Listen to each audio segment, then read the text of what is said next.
Um, how do I escape this? Ah, this is it.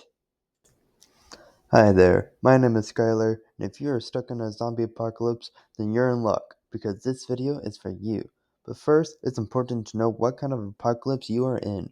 If you're uninterested, then skip it to the time on screen for the guide on how to survive. But be warned, the outcome might change depending on the zombies that you are dealing with. So enough of this jibber jabber, and let's learn how you could survive the zombie apocalypse.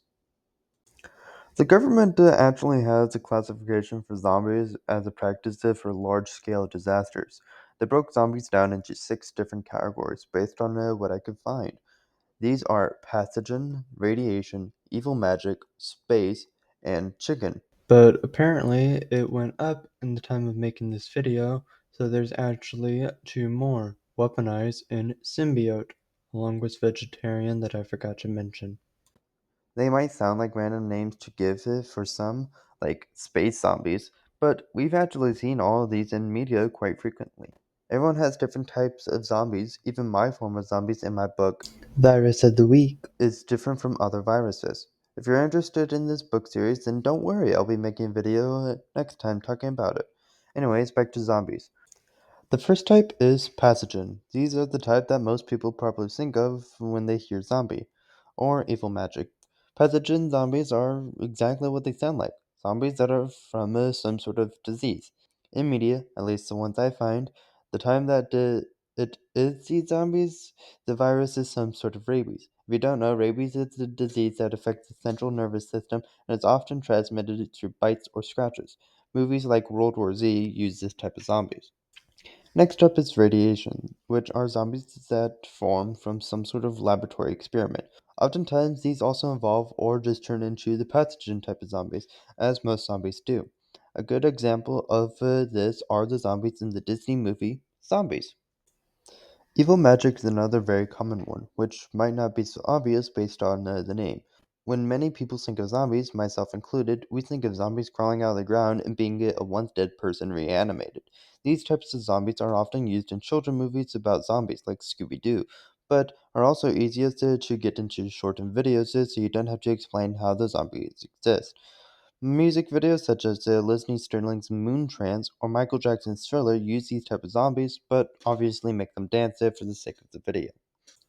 Space zombies are a bit more uncommon, but it is still often seen in media.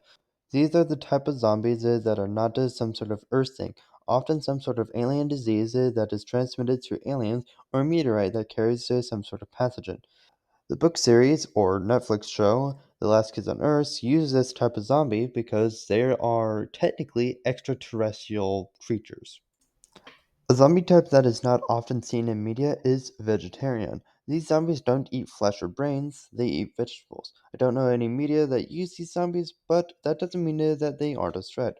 Well, sure, they don't hurt humans, they hurt the food we eat.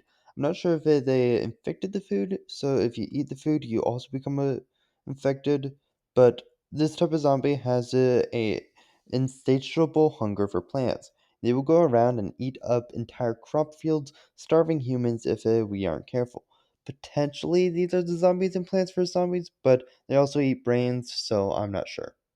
Another type of zombie that I don't see much in media are weaponized zombies. I don't know any type of media off the top of my head that features these properly because weaponized zombies, as the name implies, are zombies that were created to, well, fight. One of my favorite types of zombies are symbiote zombies. They are the type that are a symbiotic relationship. Well, not really symbiotic, more like parasite, because a organism is infecting the host, and the host hasn't quite died yet. These are the zombies that you will see in The Last of Us. This last one is the only real world example of zombies that we actually have chicken zombies.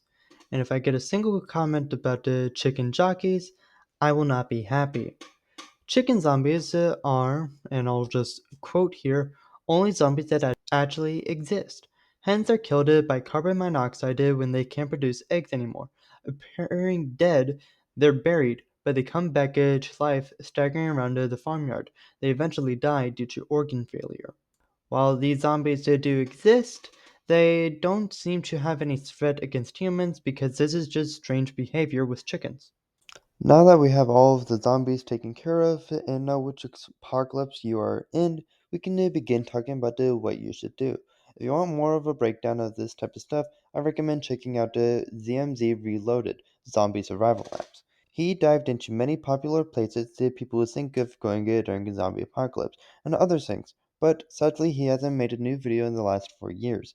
Doesn't mean you shouldn't still check him out. After watching almost all of his videos, it would be a good idea to stay home and only have a small group of people with you, such as 5 to 10 people.